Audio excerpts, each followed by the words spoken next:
The warden's pen stopped mid-signature, his weathered hand trembling as the German shepherd's haunting howl echoed through the concrete walls of Millbrook State Penitentiary. Jake Sullivan had 6 hours left to live.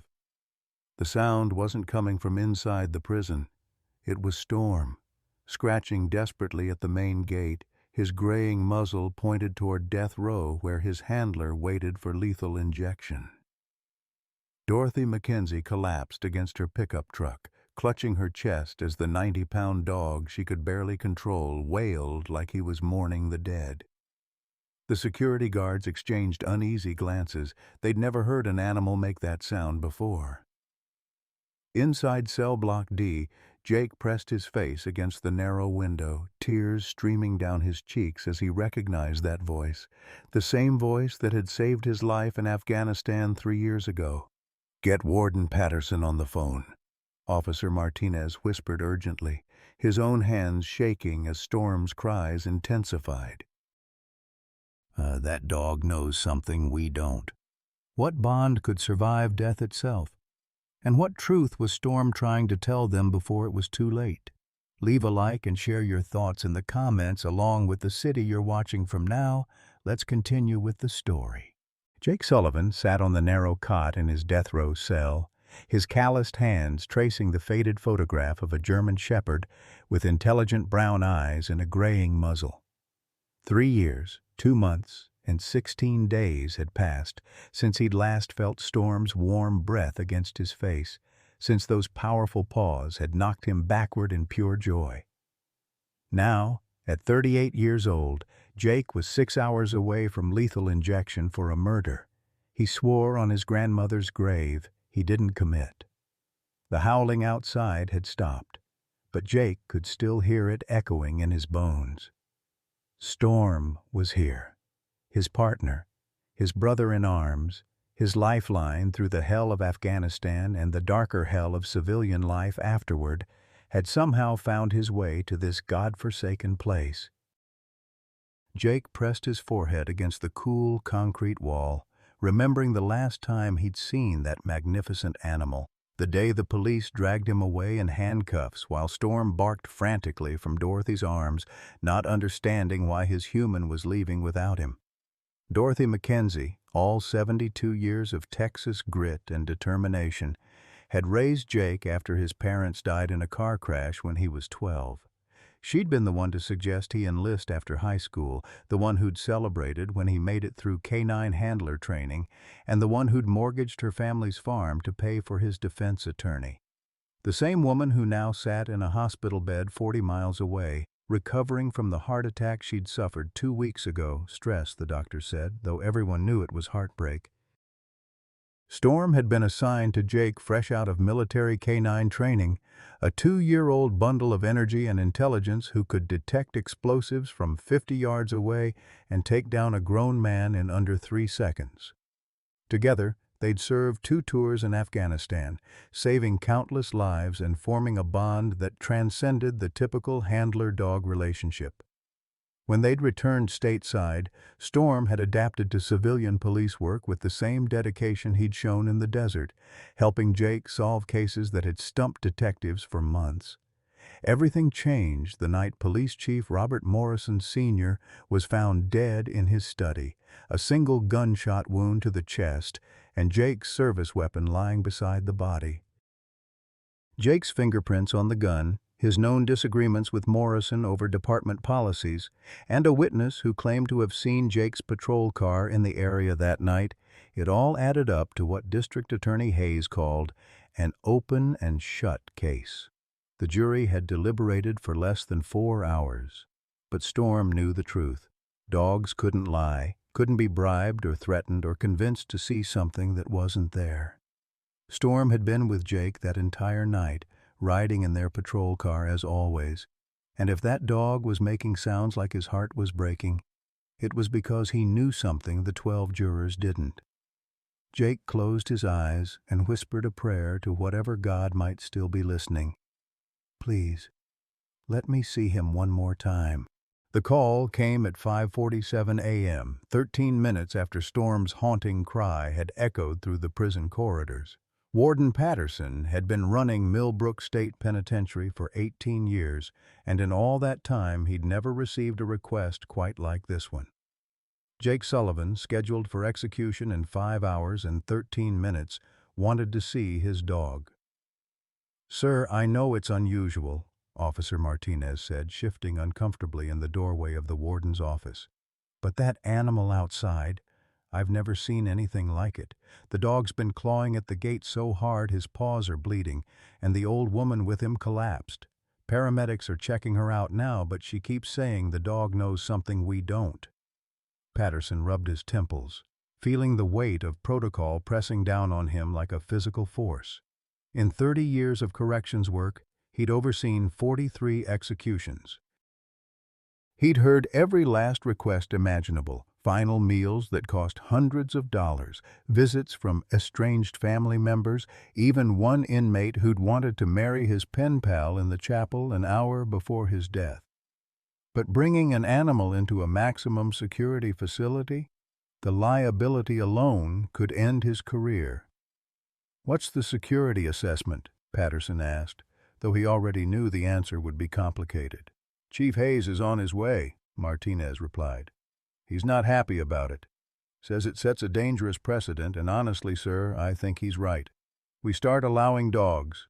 What's next? The media's already gathering outside. Somebody tip them off about the request."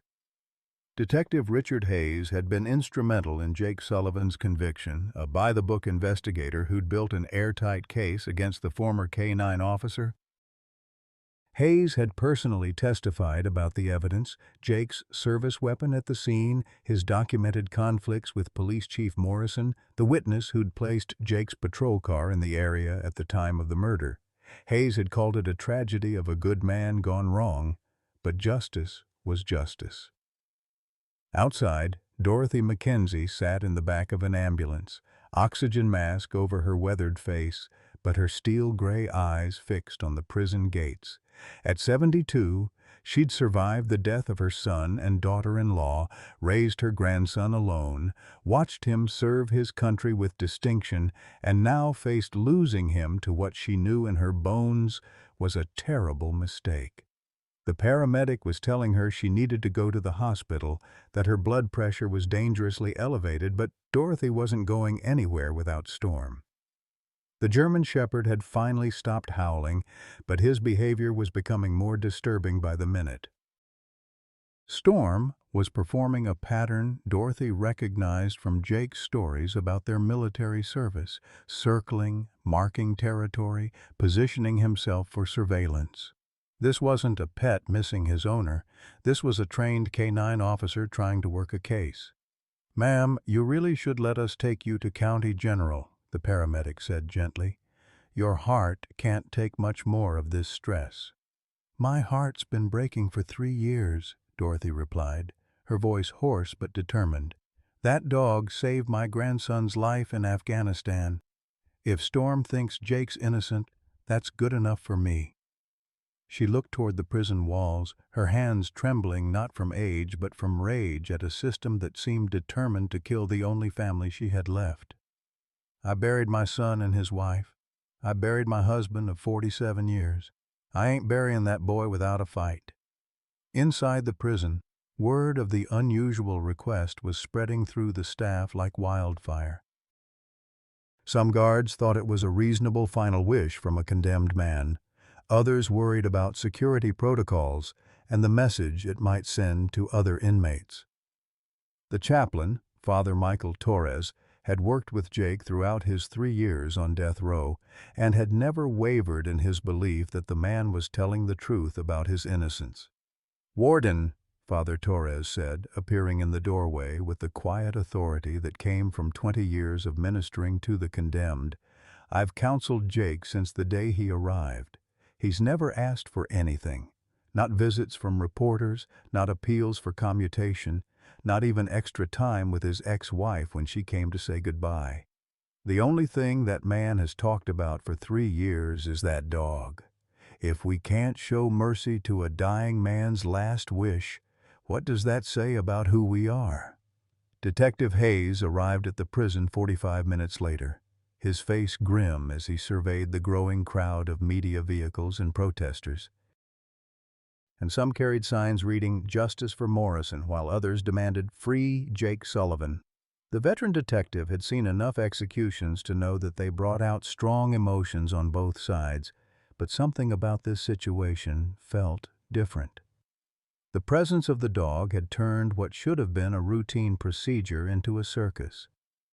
"This is exactly what I was afraid of," Hayes told Warden Patterson as they walked toward the administration building.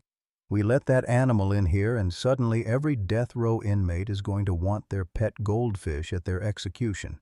At 7:15 a.m., 3 hours and 45 minutes before Jake Sullivan's scheduled execution, Warden Patterson made a decision that would either end his career or define it.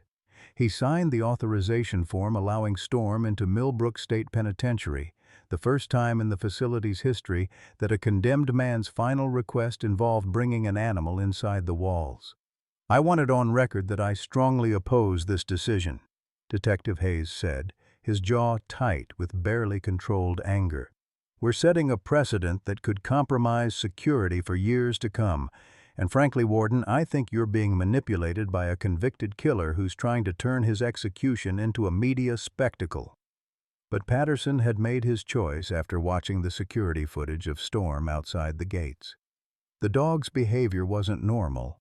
It was methodical, purposeful, almost like he was trying to communicate something urgent.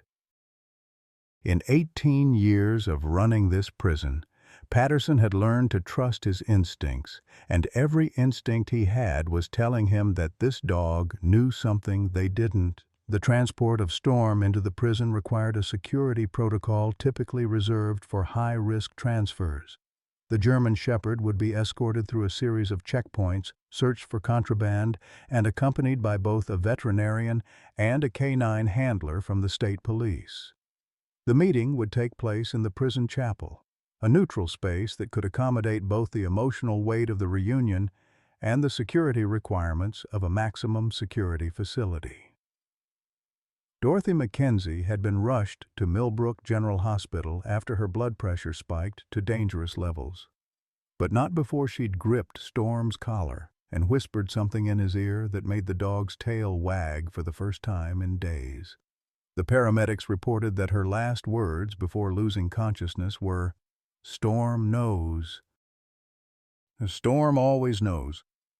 As the security team prepared for the unprecedented visit, strange details began emerging about Storm's behavior over the past 3 years. Emma Sullivan, Jake's ex-wife, had arrived at the prison despite the emotional cost it would exact on her already fragile state of mind. She'd brought with her a folder of veterinary records and behavioral observations that painted a disturbing picture. "He hasn't been the same since that night," Emma told Father Torres as they waited in the visitors' area. "I mean, Jake and I were already having problems after his deployment. The PTSD, the drinking, the arguments about him being too soft on criminals. But Storm changed too. He started having nightmares, waking up in the middle of the night growling at nothing. And every time Detective Hayes came to the house during the investigation, Storm he'd position himself between Hayes and me, like he was protecting me from something." Father Torres had counseled enough families through tragedy to recognize the signs of trauma, both in humans and animals. "Emma, what exactly happened to Storm the night Chief Morrison was killed?" "That's what I never understood," Emma said, her voice dropping to a whisper. "Jake always took Storm on patrol with him. Always. But when they arrested Jake at our house the next morning, Storm wasn't in the patrol car. He was in our backyard, covered in mud and blood, and his collar was missing. The police said it wasn't important, that canines sometimes wandered off during stressful situations, but Storm never wandered. Never." The veterinarian brought in to examine Storm before the visit, Dr. Rebecca Chen, noticed something else disturbing about the dog's condition. Storm was showing signs of chronic stress, weight loss, premature graying, behavioral regression, but there was something more. When she examined his paws, she found microscopic traces of concrete dust and metal shavings embedded in his pads, consistent with prolonged scratching at hard surfaces. "This dog has been trying to dig through something for years," Dr. Chen reported to Warden Patterson. "Look at his claws. They're worn down to the quick. And these scars on his muzzle, they're from repeated attempts to squeeze through small spaces. This isn't normal pet behavior. This is a working dog who's been trying to complete a mission." Detective Hayes grew increasingly agitated as the preparations continued. He'd built his career on the Morrison case, and the successful conviction of Jake Sullivan had earned him a commendation and a promotion to chief detective. But now, watching Storm being led through the prison corridors, Hayes felt something he hadn't experienced in years: doubt. The German Shepherd moved through the security checkpoints with military precision, his training evident in every step. But when they passed the administrative offices where Hayes was observing, Storm's behavior changed dramatically. The dog's hackles rose, his ears flattened against his head, and he let out a low, threatening growl that made the handler tighten his grip on the leash. "What's wrong with him?" Officer Martinez asked. But Dr. Chen was watching Storm's body language with growing concern. "He's displaying classic signs of threat recognition," she said quietly. "His pupils are dilated. His stance is defensive, and look at his nose. He's trying to isolate a specific scent. This dog perceives an immediate danger." Hayes backed away from the window, his face pale. Maybe this wasn't such a good idea after all. "If that animal is unstable—" "Storm isn't unstable," came a weak voice from behind them. Emma had been allowed into the administrative area to sign additional paperwork. "He's a trained military canine. He only reacts like that when he detects a threat to his handler or his mission. The question is, what does he think he's protecting Jake from?" As Storm was led toward the chapel where Jake waited, the dog's behavior became even more pronounced. He kept looking over his shoulder toward the administrative wing, whimpering softly and pulling against his leash. It was as if he was torn between his desperate need to reach Jake and an equally desperate need to investigate something, or someone, else. The reunion was scheduled to last exactly 30 minutes. Nobody knew that those 30 minutes would change everything they thought they understood about justice, truth, and the unbreakable bond between a man and his dog. The chapel doors opened at exactly 8 o'clock a.m., 2 hours before Jake Sullivan's scheduled execution. Storm entered first, his powerful frame tense with anticipation, followed by the state canine handler and Dr. Chen.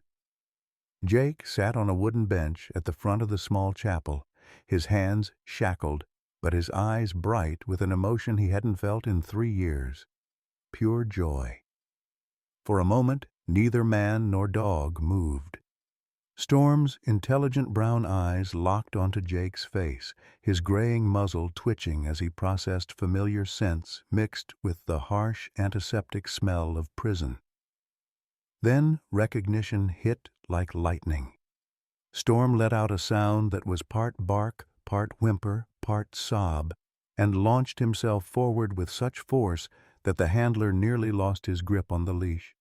"Storm, easy boy," Jake whispered, his voice breaking as 90 pounds of German Shepherd pressed against his legs, the dog's entire body trembling with excitement. Jake's shackled hands found the familiar groove behind Storm's ears, the same spot he'd rubbed during their tours in Afghanistan, during long nights patrolling the streets of Millbrook, during the quiet moments when it was just the two of them against the world. Emma watched from the back of the chapel, tears streaming down her face as she witnessed a reunion she'd never thought she'd see.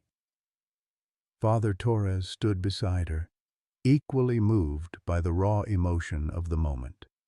Even the hardened guards seemed affected by the display of unconditional love between the condemned man and his faithful companion. "I dreamed about your gray whiskers, old boy," Jake murmured, pressing his forehead against Storm's. Every night for 3 years, I dreamed about this moment. Storm's response was to lick Jake's face frantically, as if trying to wash away the years of separation with pure affection. But something was wrong. As the initial euphoria of reunion began to settle, Jake noticed changes in his partner that went beyond normal aging. Storm was thinner, his ribs visible beneath his thick coat.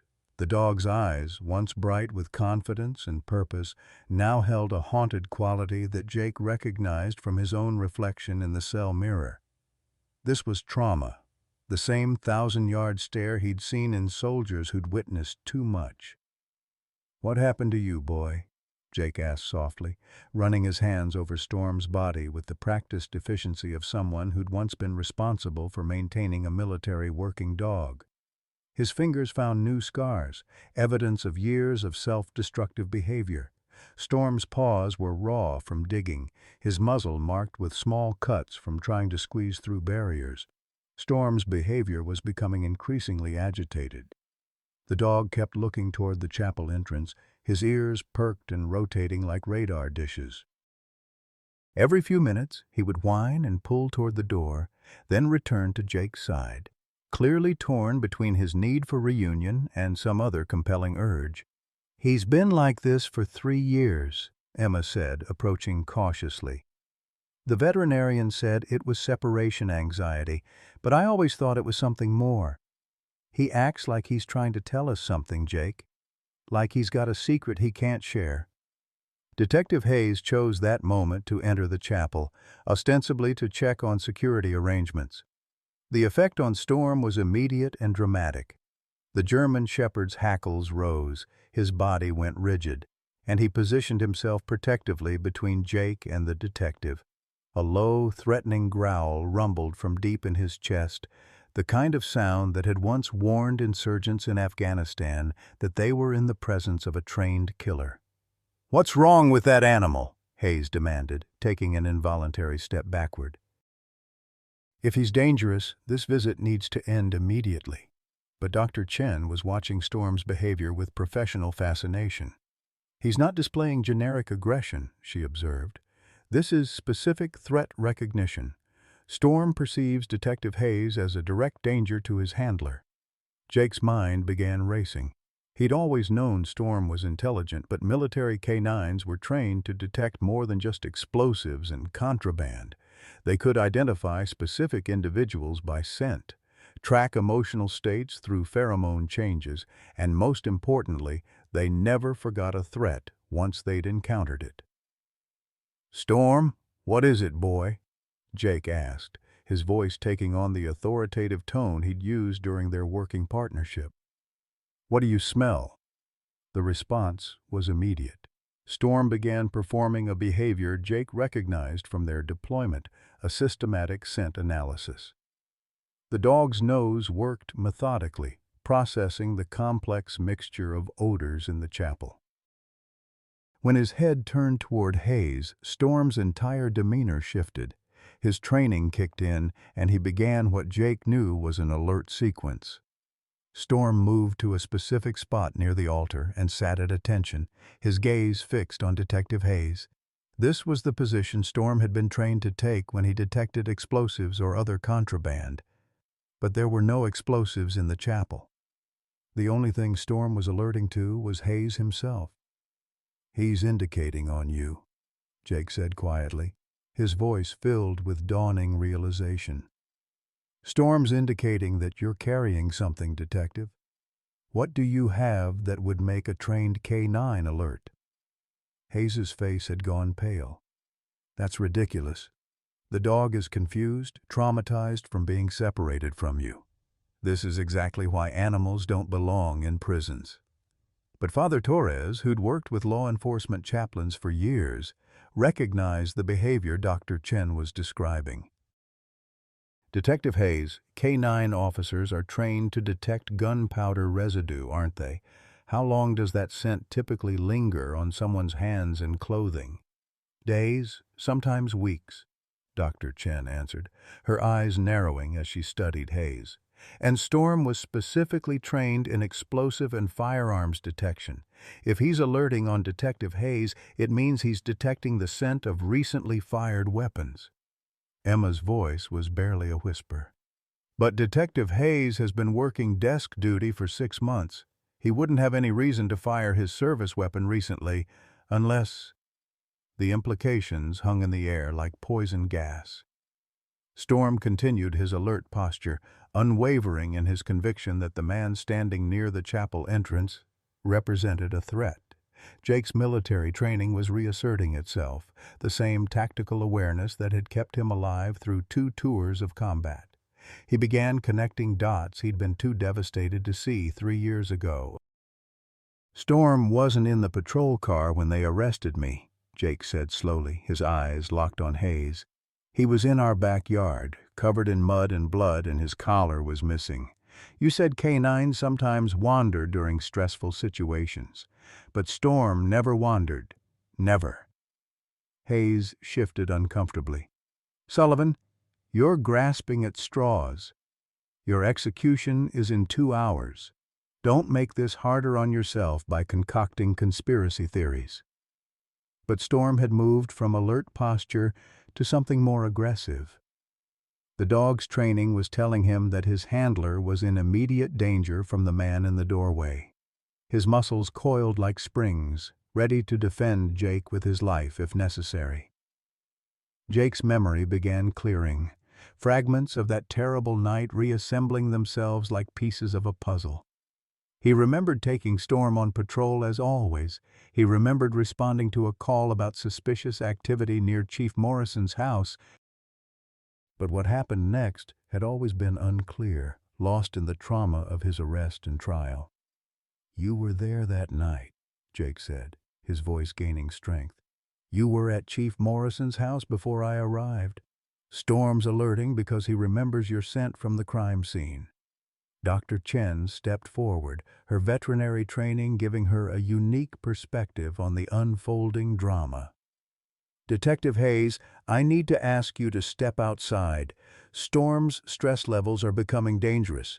He's perceiving you as an immediate threat to his handler, and military canines are trained to eliminate threats to their operators."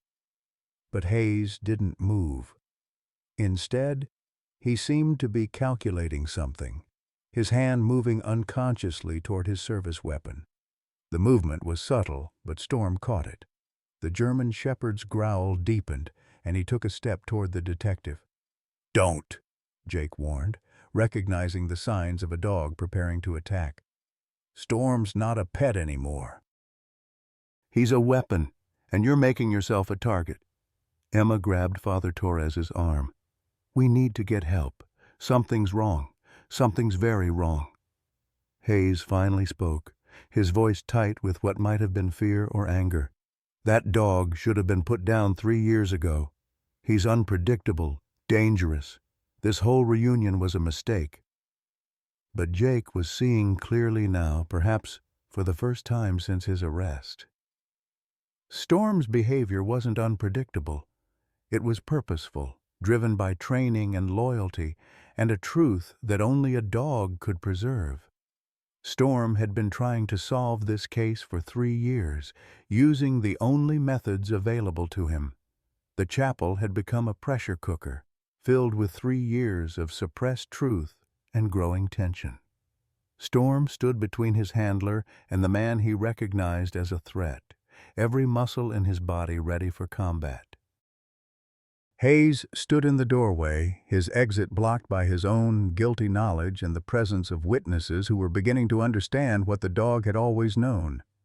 Jake looked at Storm and saw not just his beloved companion, but a trained investigator who had never stopped working the case.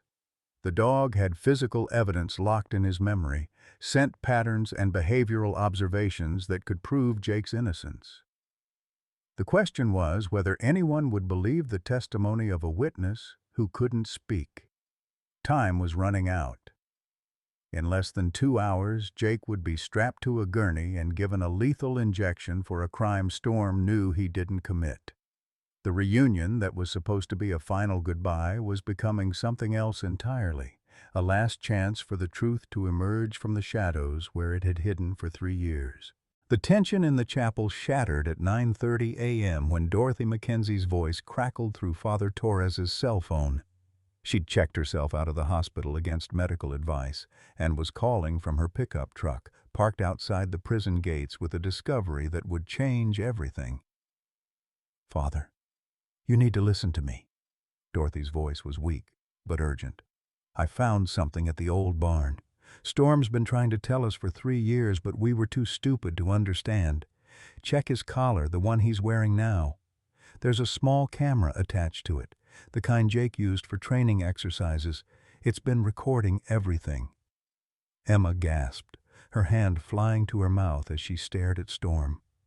The German Shepherd wore a thick leather collar that looked standard except for a small, nearly invisible device mounted near the buckle. Jake had used similar equipment during their military service to review canine training sessions, but this looked different, older, more worn, as if it had been hidden for years. "That's impossible," Detective Hayes said, but his voice lacked conviction. "Dogs don't wear recording equipment during regular patrol duty." Dr. Chen approached Storm carefully, her veterinary training allowing her to examine the collar without agitating the already tense dog. "This isn't standard equipment," she confirmed, "but it's definitely some kind of recording device. The battery pack is depleted, but if there's data stored on internal memory..." Jake's mind was racing. He remembered now. The night Chief Morrison died, he'd been experimenting with new training techniques, including recording Storm's responses to various scenarios. The camera had been Jake's idea, a way to review their work and improve their effectiveness as a team. But if Storm had been wearing it that night, "We need to get that device analyzed immediately," Father Torres said, his chaplain's training kicking in as he recognized the potential for either salvation or deeper tragedy. "If there's recorded evidence from that night..." Hayes moved closer to the group, his hand resting on his service weapon. "Now hold on. Even if that device has footage, it doesn't prove anything. Dogs move around, cameras shake, the angle would be all wrong. It would be inadmissible in court anyway." But Storm's behavior was becoming more agitated by the minute. The German Shepherd began performing a complex series of movements that Jake recognized from their military service, a search pattern designed to locate and identify threats in a confined space. Storm was working, using skills that had been dormant for years but never forgotten. Emma watched in amazement as Storm methodically examined every corner of the chapel, his nose working overtime to process scent trails that only he could detect. When he reached the spot where Detective Hayes was standing, Storm's entire demeanor changed. He sat at attention and began barking in a specific pattern. 3 short barks, followed by a pause, then 3 more. "That's his alert sequence," Jake said, his voice filled with growing excitement and dread. "Storm's telling us he's found something significant. 3 barks means target located, and he only does that when he's detected explosives or..." Jake's voice trailed off as the implications hit him. "Or when he's identified someone he's tracked before." Dr. Chen was studying Storm's body language with professional fascination. "His pupils are dilated, his hackles are raised, and look at his stance. He's preparing for defensive action." This dog perceives Detective Hayes as a direct threat to his handler, and that perception is based on previous experience, not current circumstances. Hayes backed toward the chapel entrance, his face flushed with what might have been anger or panic. "This is ridiculous. A dog's behavior doesn't constitute evidence. You're all grasping at straws because you can't accept that Jake Sullivan is a cold-blooded killer who murdered his superior officer."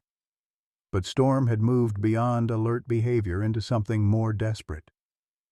The German Shepherd began pawing at a specific section of the chapel floor, whining and looking back at Jake as if trying to communicate something urgent. His claws scraped against the stone tiles with increasing intensity, the same behavior Dorothy had described from his years of trying to dig through concrete and metal. "He's trying to show us something," Emma whispered. Storm's been carrying this secret for 3 years, and now he's finally in a place where he can share it. Jake dropped to his knees beside Storm, his shackled hands following the dog's guidance to a loose stone tile near the altar. Beneath it was a small space, just large enough to hide something important. With growing excitement and terror, Jake's fingers found what Storm had been trying to lead them to. A second collar, older and stained with something dark that looked suspiciously like dried blood. "This is Storm's original collar," Jake breathed, holding up the leather band that showed clear signs of violence. "The one that went missing the night Morrison was killed. Storm must have hidden it here somehow." Father Torres examined the collar with shaking hands. "There are bullet holes," he said quietly. "And this dark staining. It could be blood evidence that was never processed because no one knew to look for it."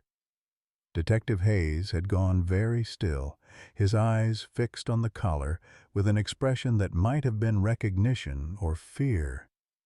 "That proves nothing," he said, but his voice lacked its earlier authority. "So the dog hid his collar. Maybe it was damaged during the chaos of that night. It doesn't change the facts of the case." But Storm wasn't finished.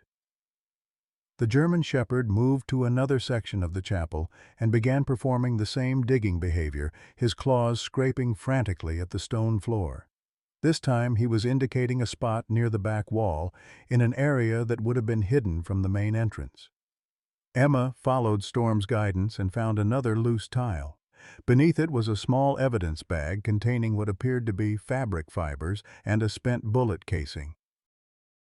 The bag was labeled with Detective Hayes's handwriting, but it had never been entered into the official evidence log. "This was supposed to be destroyed," Hayes said quietly, his composure finally cracking. "No one was supposed to find it." Dr. Chen was documenting everything with her phone, her veterinary training having taught her the importance of preserving evidence.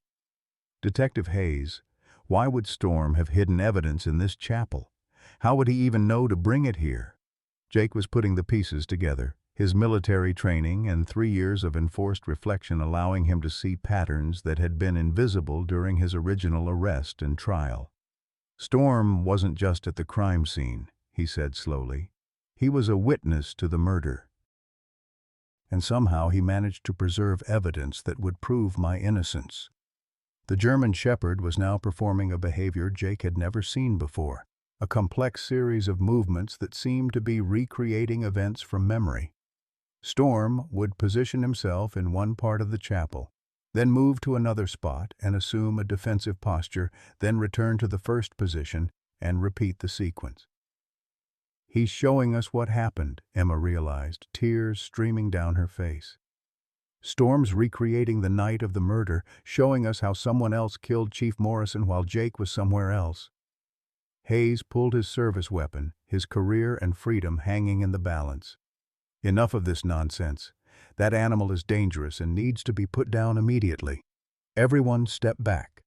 But Storm had been trained for combat situations far more dangerous than anything a small-town detective could present. The German Shepherd's military conditioning kicked in, and he positioned himself between the threat and his handler with the same precision he'd shown in Afghanistan. Jake felt a surge of pride and terror as he watched his partner prepare to defend him one final time.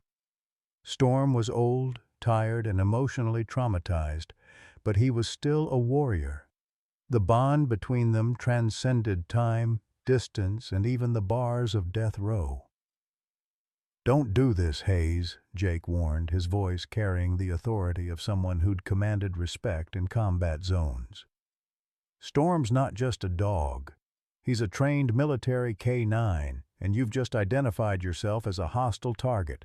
He won't stop until one of you is dead."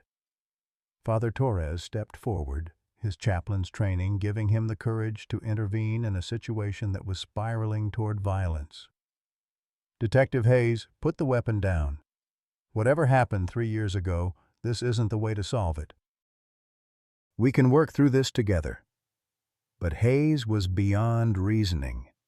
3 years of living with the knowledge of what he'd done, of watching an innocent man sit on death row for his crime, had finally broken something inside him. "That dog should have died that night along with Morrison," he snarled. "I should have put a bullet in his head when I had the chance." The admission hung in the air like a death sentence. Hayes had just confessed to being at the crime scene, to having the opportunity to kill Storm, to knowledge that only the real murderer could possess. Storm understood before any of the humans did. His handler was in mortal danger, his pack was threatened, and his enemy had revealed himself. With a sound that was part bark, part war cry, the German Shepherd launched himself at Detective Hayes with the full fury of a warrior who'd waited 3 years for justice. The gunshot echoed through the chapel like thunder, drowning out Storm's attack cry and Emma's scream. For a moment that stretched into eternity, everyone froze. Detective Hayes with his smoking service weapon, Storm suspended in mid-leap, Jake straining against his shackles to reach his partner, and Father Torres diving for cover behind the altar.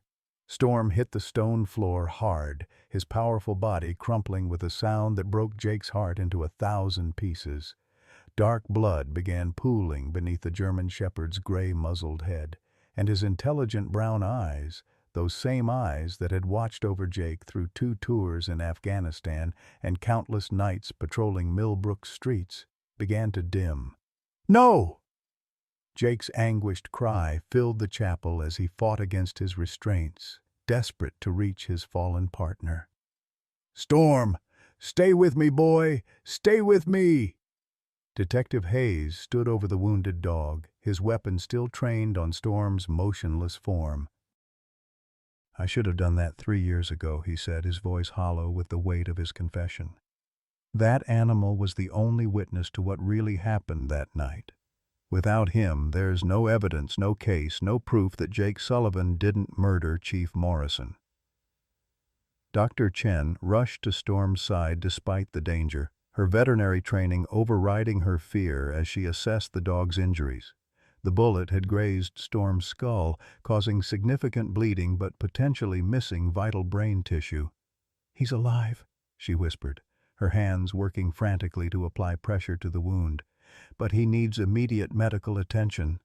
Emma grabbed her phone to call for help, but Hayes swung his weapon toward her. "Nobody calls anyone," he snarled. "This ends here, today. Jake Sullivan dies for a crime he didn't commit, and everyone in this room forgets what they heard." Father Torres rose from behind the altar, his chaplain's robes stained with dust and his eyes blazing with righteous fury. "Detective Hayes, you've already confessed to murder in front of witnesses. Killing more people won't save you now. It will only damn your soul beyond redemption." But Hayes was beyond rational thought, 3 years of guilt and fear finally consuming what remained of his sanity. "You don't understand what Morrison was doing," he said, his voice rising to a near shout. "He was going to expose everything, the evidence tampering, the drug money we skimmed, the cases we fixed. 20 years of my career would have been destroyed because that sanctimonious bastard developed a conscience." Jake felt everything clicking into place, the final pieces of a puzzle that had tormented him for 3 years. "So you killed him," he said quietly, his eyes never leaving Storm's bleeding form. "You killed your own chief to protect your corruption, and you framed me because I was convenient." "You were perfect," Hayes admitted, seeming almost relieved to finally tell the truth. "The Boy Scout K-9 officer with PTSD and a drinking problem. You'd already had public disagreements with Morrison about being too soft on criminals. When I found your service weapon in the evidence locker, you'd turned it in for routine maintenance. It was like a gift from heaven." Dr. Chen continued working on Storm, her hands steady despite the chaos around her. "The blood on Storm's original collar," she said, her voice tight with concentration. "It's not just from the bullet wound, is it? He fought back that night. He tried to protect Chief Morrison, and he tried to stop you." Hayes laughed bitterly. "That damned dog nearly ruined everything. He showed up at Morrison's house just as I was staging the scene. Started barking, trying to alert the neighbors. I had to shoot at him to make him run, but he kept coming back. Finally managed to wing him, and he disappeared into the woods. Emma was recording everything on her phone, her teacher's instincts telling her to document evidence even in the face of mortal danger. But Storm survived, she said. He survived, and he's been trying to solve this case ever since. The German Shepherd stirred slightly, his eyes fluttering open to focus on Jake's face. Despite his injuries, despite the pain and blood loss, Storm tried to lift his head. His tail gave the faintest wag, a gesture of love that transcended his physical suffering. "That's my boy," Jake whispered, tears streaming down his face. "You did good, Storm. You found the truth. You always were the best detective in Millbrook." Hayes raised his weapon again, preparing to finish what he'd started 3 years ago. "Touching," he sneered. But dead heroes don't testify in court. The chapel doors burst open as prison guards, alerted by the gunshot, flooded into the room with weapons drawn. Warden Patterson was among them, his face grim as he took in the scene. A wounded dog bleeding on the chapel floor, a rogue detective holding civilians at gunpoint, and evidence of corruption scattered around the altar. "Drop your weapon, Detective Hayes," Patterson commanded, his voice carrying the authority of 30 years in law enforcement. "It's over." But Hayes swung his gun toward Jake, his finger tightening on the trigger. "If I'm going down, I'm taking him with me." That's when Storm found the strength for one final act of heroism. Despite his injuries, despite the blood loss and trauma, the old German Shepherd lunged forward and sank his teeth into Hayes's gun hand, spoiling the detective's aim and sending his shot wild. The chaos that followed Storm's final heroic act unfolded in slow motion. Detective Hayes screamed as the German Shepherd's teeth found their mark, his service weapon clattering across the chapel floor as prison guards swarmed the scene. Storm collapsed again, his strength finally spent after 3 years of carrying the weight of truth and one last desperate act to save his handler. Within minutes, the chapel had transformed into a crime scene investigation unit. Warden Patterson coordinated with state police while paramedics worked frantically to stabilize Storm's condition. Dr. Chen refused to leave the dog's side, her veterinary expertise the only thing standing between Storm and death. "Get me a trauma kit and a portable IV unit," she barked at the paramedics. "This dog has lost significant blood, but the bullet trajectory missed the brainstem. If we can get him to surgery in the next hour, he might survive." Emma knelt beside Storm, her hands gently stroking his graying fur as she whispered words of encouragement. "You did it, boy. You saved Jake. You proved he was innocent. Now you have to fight to stay with us." Detective Hayes sat in handcuffs, his career and freedom destroyed by his own confession and the undeniable evidence Storm had preserved. As state investigators began processing the scene, they found not just the hidden evidence Storm had led them to, but a trail of corruption that stretched back years. "The blood on Storm's original collar is going to be DNA matched to Chief Morrison," Agent Sarah Rodriguez from the Texas Rangers told Warden Patterson. "Combined with Hayes's confession and the ballistics evidence, we have enough to not only exonerate Jake Sullivan, but to reopen dozens of cases that Hayes may have corrupted." Jake sat in stunned silence, his shackles finally removed as the truth of his innocence spread through the prison like wildfire.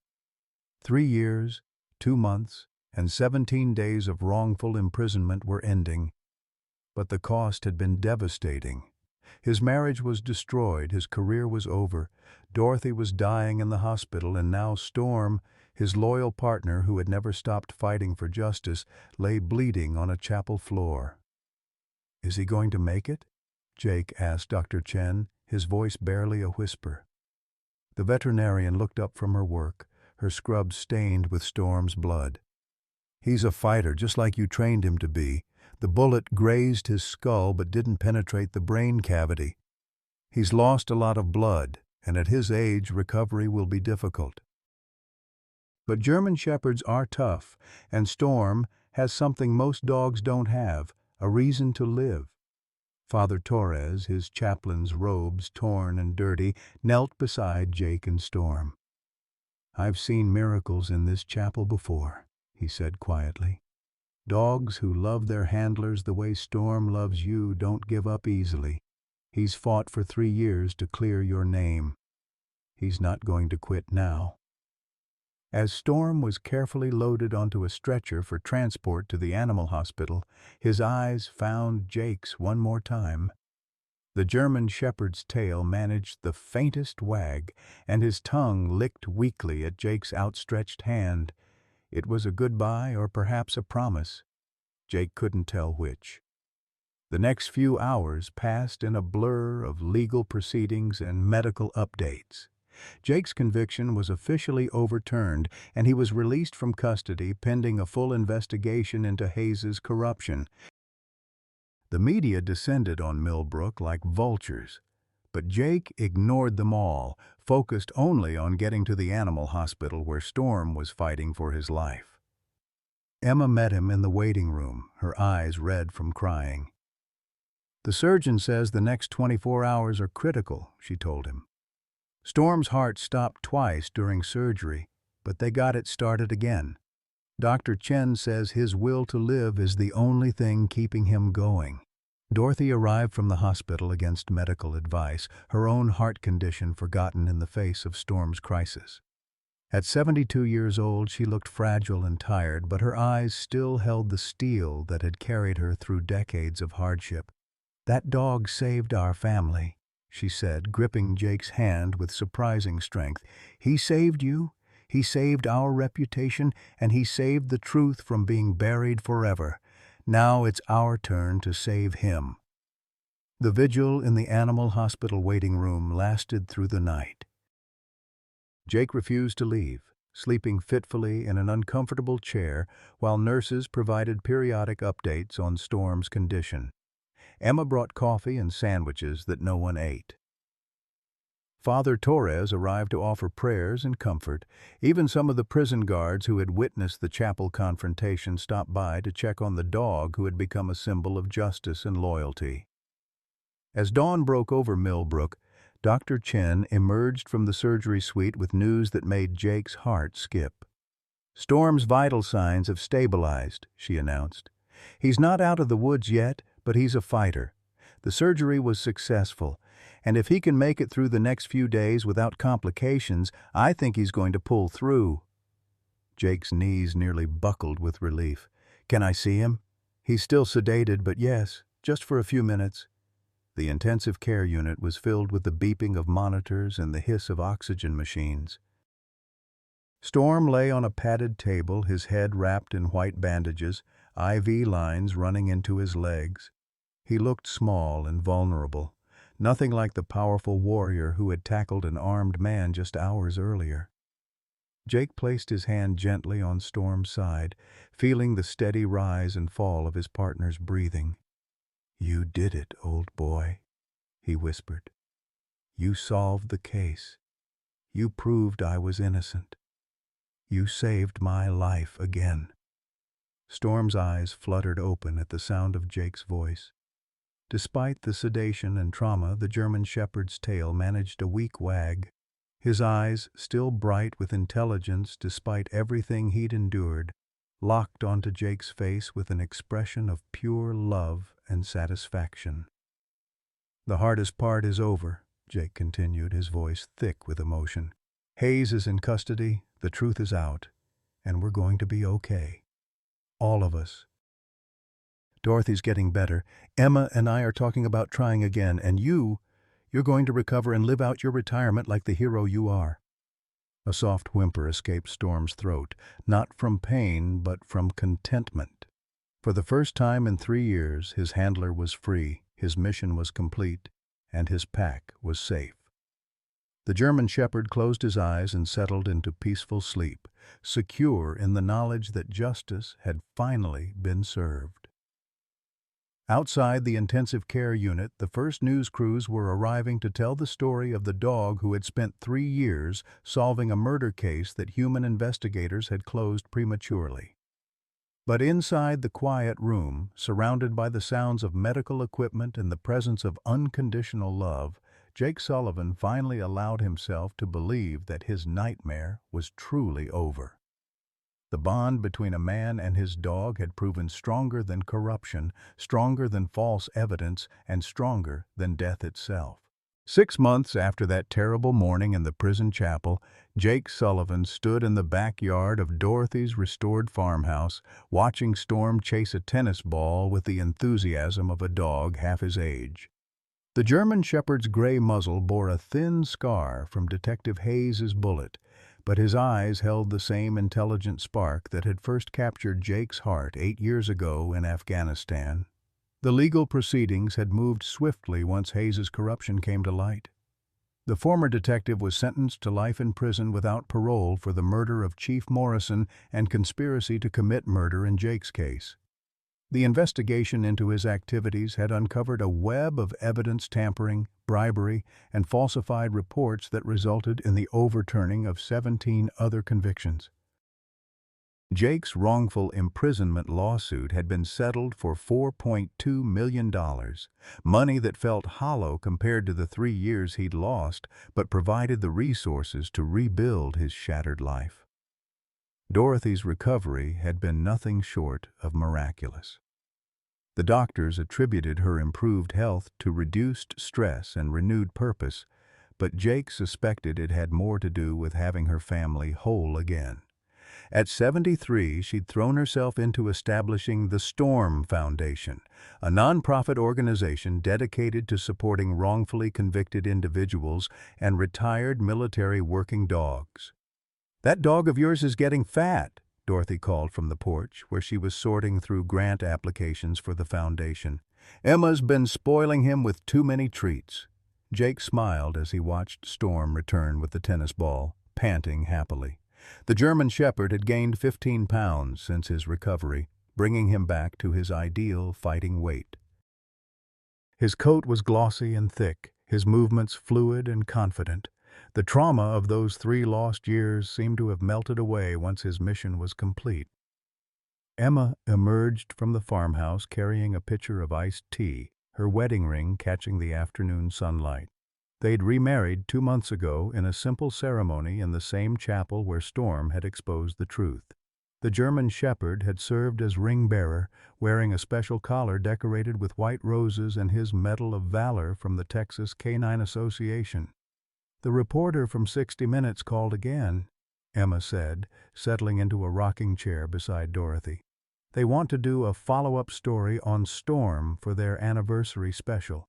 Something about the most famous police dog in America." Jake threw the tennis ball again, watching Storm bound after it with undiminished enthusiasm. The media attention had been overwhelming at first. Book deals, movie offers, speaking engagements that could have made them wealthy beyond their dreams. But Jake had turned down most of them, preferring the quiet life they'd built on Dorothy's farm. "Storm's had enough fame for one lifetime," Jake said, accepting a glass of iced tea from Emma. "We all have." The farmhouse had become a sanctuary for retired military working dogs whose handlers had been killed in action or who had no family to care for them in their golden years. 7 German Shepherds, 3 Belgian Malinois, and 2 Labrador Retrievers now lived on the property, their care funded by the foundation and Jake's settlement money. Storm had naturally assumed the role of pack leader, his experience and wisdom guiding the younger dogs through their transition to civilian life. Dr. Chen had become a regular visitor to the farm, providing veterinary care for the rescued dogs and conducting research into the psychological trauma experienced by military working animals. Her work with Storm had led to breakthrough treatments for canine PTSD, helping hundreds of retired war dogs across the country. Storm's case changed everything we thought we knew about animal intelligence and memory, Dr. Chen had told a conference of veterinary psychiatrists. His ability to preserve evidence, to communicate complex information, and to maintain focus on a mission for 3 years demonstrates cognitive abilities we're only beginning to understand. As the afternoon sun began to sink toward the horizon, Jake found himself reflecting on the strange turns his life had taken. 3 years ago, he'd been a broken man sitting on death row, convinced that the world had forgotten him. Now he was surrounded by family, purpose, and a pack of dogs who looked to him for guidance and protection. Storm trotted over and settled beside Jake's chair, his intelligent eyes surveying the property with the satisfied expression of a job well done. The German shepherd had earned his retirement, but old habits died hard. Even now, Storm maintained a subtle vigilance, his ears rotating to track sounds, his nose sampling the air for anything unusual. "What are you thinking about, old boy?" Jake asked, scratching behind Storm's ears in the spot that never failed to make the dog's tail wag. Storm leaned into the touch, his eyes drifting closed in contentment. For 3 years, he'd carried the weight of truth and justice on his shoulders, driven by loyalty and love to solve a case that human investigators had abandoned. Now, surrounded by his pack and his family, he could finally rest.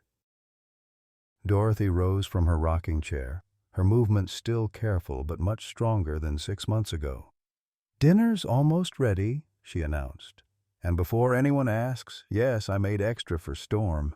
That dog earned the right to eat at our table."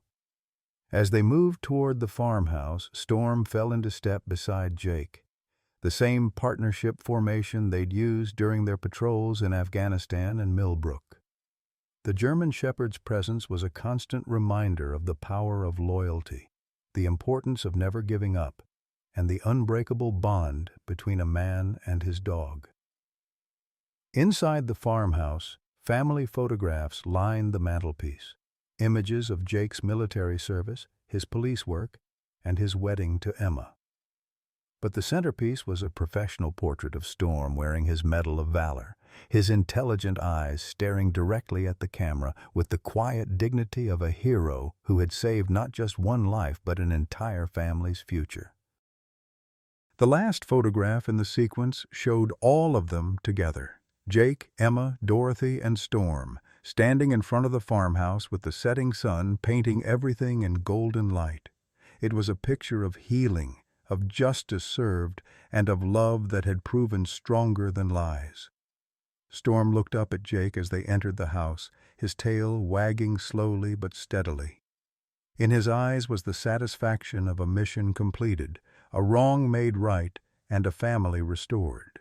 Some bonds, Jake realized, were truly unbreakable. At 73, Dorothy Mackenzie had learned that life's greatest treasures aren't found in bank accounts or accolades. They're discovered in the quiet moments when family gathers around a dinner table, when a faithful dog rests his graying muzzle on your lap, and when justice finally prevails after years of darkness. Jake's story reminds us that even in our golden years, we possess the strength to fight for what's right, the wisdom to recognize truth when others turn away, and the power to heal wounds that seemed permanent. Storm's unwavering loyalty mirrors the dedication many of us have shown to our own families, our communities, and our values throughout decades of service and sacrifice. Whether you've been a teacher like Emma, a community pillar like Dorothy, or someone who's faced your own battles with an unfair system, this story speaks to the resilience that defines the American spirit. Sometimes our greatest victories come not when we're young and strong, but when we're seasoned by experience and refuse to give up on those we love. The bond between Jake and Storm proves that loyalty, truth, and family love can overcome any obstacle, even when the world seems to have forgotten who we are. What moments in your own life have shown you the true meaning of loyalty? Have you ever had a companion, human or animal, whose love helped you through your darkest hours? Share your stories in the comments below.